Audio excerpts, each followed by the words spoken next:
Des de la CUP Manlleu creiem que explicar els sous i les retribucions públiques és un acte de responsabilitat democràtica que contribueix a generar un clima de confiança entre la ciutadania i la representació política. És per això que mitjançant la campanya Quins sous volem apropar aquesta informació a la població manlleuenca. En aquest sentit, volem clarificar que el màxim representant del nostre Ajuntament, tenint en compte que té 2 càrrecs, ha de renunciar de forma obligatòria a un dels sous i declarant que té dedicació exclusiva a la Diputació, deixa de cobrar els 3.860,12 euros que cobraria de l'Ajuntament per cobrar-ne fins a 6.921,98, gairebé el doble.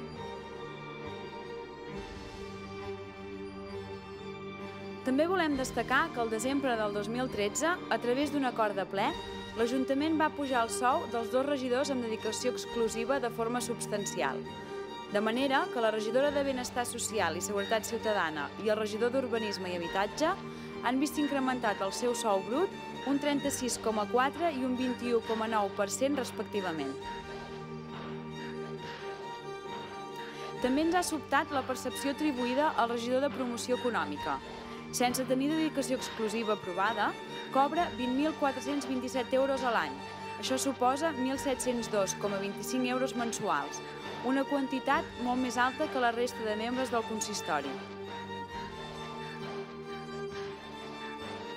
El que també sobta d'aquest llistat de percepcions és la gran diferència que hi ha entre el que perceben els i les regidores de l'equip de govern i el que, per altra banda, percep l'oposició. Pel que fa als òrgans de govern municipal, els plens, les juntes de govern i les comissions informatives, al cap de l'any ens costen un total de 74.983,5 euros. Aquests diners van destinats als regidors i grups polítics pel sol fet d'assistir-hi.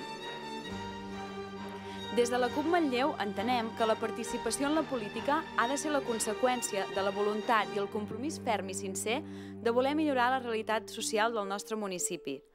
Mai els diners han de poder ser un incentiu per la participació a la gestió de la vida pública des d'una vessant política.